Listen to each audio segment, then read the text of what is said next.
pretty cool. Yep. All right, so this year, 22 kids. And what do the kids get out of the program? What do you? The kids each child is different. Each young man, young woman is different. We've actually, you and I have had this discussion. We've had a couple of kids go through the program and said, Sergeant O'Connor, Officer Keneally, it's a great program. Yeah. We've really enjoyed it. But I'm not interested in becoming a police officer after what I've seen. Which is right.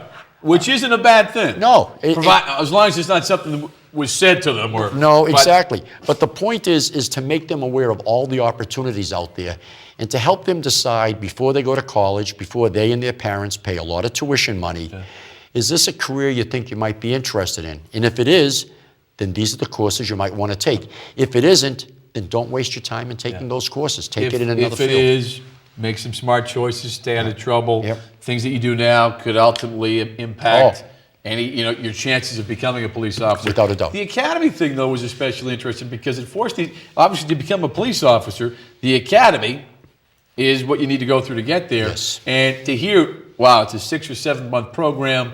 It's like it's school, working out a couple hours a day, classes for 4. But some of the kids at the academy session seem like, I'm not sure I want to do it. I think. Well, as I pointed out to them back when I went through, granted it was a few years ago, we started with 102 officers in our class. We graduated 54. Yeah. And my wife knows better than anyone. She had to take our 2 children at the time, we had 2, had to take them away for the summer so that I could study during the weeknights at home. So you could focus on the task So I could at focus. Hand. What kind of reaction are you getting from the kids? You're about halfway through. We're halfway through.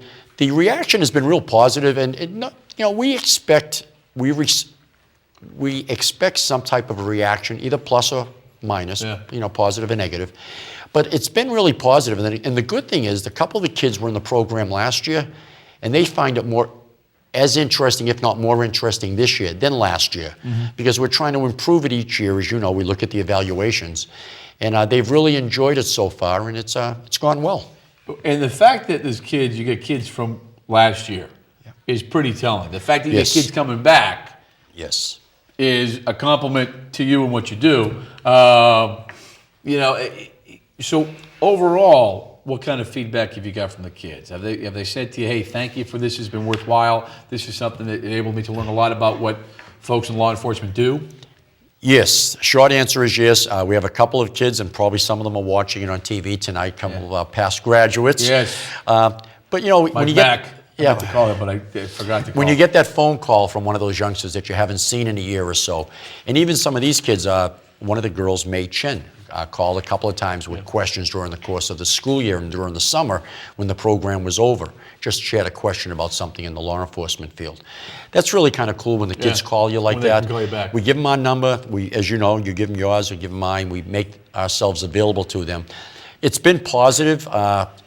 I think what it is, it goes back to what you said a few minutes ago. Kids have to be aware if this is the field they want to get in, the decisions they make today, tomorrow, next week, next month, are decisions that are going to impact them on whether they can become eligible to become a police officer. Staying out of trouble. 2 questions because we got 2 minutes to go. How do you recruit kids, or how does a kid get involved in the program? I went out to 19 various high schools in the city and in a couple of suburban high schools, and I deal with the guidance counselors, drop off the applications, and hopefully the guidance counselors will give us youngsters that are committed, because these are kids that have to get up they have to be at headquarters at 9 o'clock in the morning on a Saturday. And the commitment, right. So it's a commitment. 8 to 10 sessions. Yep. And they meet at Boston Police Headquarters, and they're doing so. Going to be there 9 a.m. on a Saturday. So it does take a kid who's focused and serious. And also a parent or guardian who's focused or committed, because sometimes they're dropping the kids off and coming back and picking them up.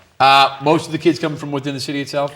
The majority do. We have a couple from the suburban towns. And interestingly enough, the kids from the suburban towns never miss. They're never late. They never miss. And we have one young man who's a student at Xaverian. His father's the chief in the town of Avon. All right, last question. How much fun is this for you?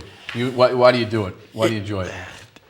It's enjoyable. It's enjoyable to see young men and young women, first of all, meet each other for the first time and develop a relationship. And also, to listen, to know that we're helping them kind of decide what they want to do with their future. Learn a little bit about where they're headed. Yeah, and it's kind of nice to know that some day down the road, when they're really up there, they'll say, hey, you and I had a little bit to do Mike, with that. that guy O'Connor is not a bad guy. And All that right. guy, Kenny Lee, too. As always, sir, always fun. It's my pleasure. Happy birthday, Mom. Happy birthday, Mom.